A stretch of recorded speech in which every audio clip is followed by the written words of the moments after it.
दोस्तों मैं बहुत टाइम से अपडेट करने की सोच रहा था लेकिन कर नहीं पा रहा था। आज थोड़ा टाइम मिला तो मैंने सोचा अपडेट कर दूं मैं। हमने एक लैब्राडोर रेस्क्यू किया था जिसका पीनिस में ट्यूमर था। उसका नाम सैम रख दिया अपन ने, तो सैम करके एड्रेस करते हैं, ठीक है। चलो। तो जो सैम है, उसको कीमोथेरेपी चलनी थी। पहला कीमो शॉट हो चुका था, कल सेकंड कीमोथेरेपी चलेगी, कीमो शॉट लगेगा और फिर उसके बाद तीसरा लगेगा।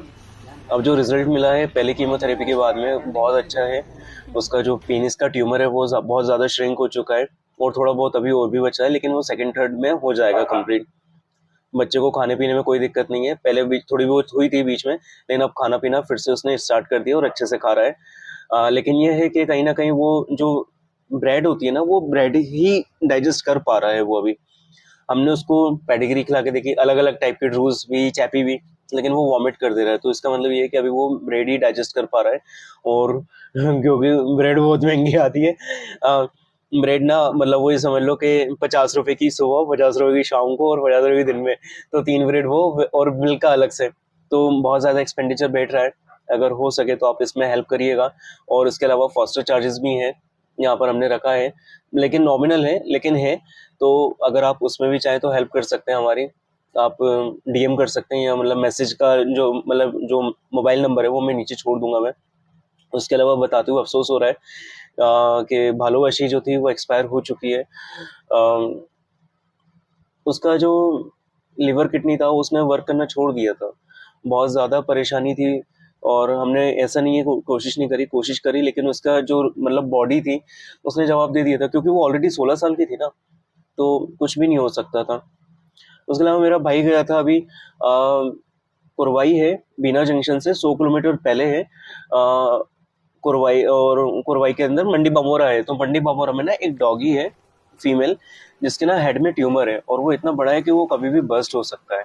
तो अगर उसको मैं रेस्क्यू करने तो जा रहा था, लेकिन अनफॉर्चुनेटली हाथ मेरा टूट गया। तो हाथ में गाड़ी चलाते नहीं बन रही अभी, थोड़ी बहुत मतलब चला लेता हूँ लेकिन बहुत ज़्यादा दर्द होता है। तो इस वजह से मैं अभी जा नहीं पाया मैं, लेकिन उसको जाऊंगा मैं। और इसके अंदर भी बहुत ज़्यादा एक्सपेंडिचर बैठेगा। तो अगर आप चाहें तो इस बच्चे के अंदर भी हेल्प कर सकते हैं आप।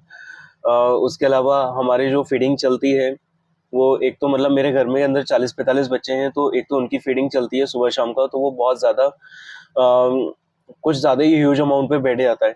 उसके अलावा हमारे एंड से जो मतलब मेरी फ्रेंड एक इंद्रपुरी पे रहती है, तो जो जैकी रोड पे एक पेट्रोल पंप है, वहाँ पे जितना भी एरिया है तो वो वहाँ पे फीडिंग करवाती है अपने हमारी हैसियत के हिसाब से जो भी है, तो उतना कर रहे हैं। तो अगर आप उसके अंदर भी चाहें तो आप हेल्प कर सकते हैं। क्योंकि अगर at the end of the day देखा जाए तो मेडिकेशन से लेके, ट्रीटमेंट से लेके, ट्रांसपोर्टेशन से लेके, अगर आप एक बच्चे का अगर 1,000 भी मान के चलो, तो इतने सारे बच्चे हैं तो बहुत ज़्यादा बैठ जाता है। उसके अलावा जो मेरे पापा हैं तो वो अपने मतलब जो उनका एरिया जहाँ पे वो शॉप है उनकी, तो वहाँ पे फीडिंग करवाते हैं। तो अगर आप एक बच्चे का अगर 1,000 रुपये भी लेके चला जाए तो वो बहुत ज़्यादा नंबर बैठ जाता है। अगर 60-70 बच्चों का भी आप नॉमिनल लेके चलो तो यहाँ पे तो 100 से ऊपर है।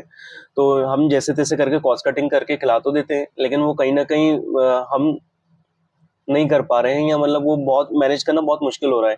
तो अगर आप फीडिंग के अंदर आप हमारी हेल्प कर सकें, कि मतलब जैसे अगर आप डोनेट कर सकें, फूड हो गया या ब्रेड हो गया या कुछ आप ऐसा, या आपका कोई कांटेक्ट हो जो अगर जैसे डोनेट कर सकें ऑन अ मंथली बेसिस और ऑन अ डेली बेसिस, तो हम वहाँ से मतलब पिकअप भी कर सकते हैं। तो आप बताइएगा।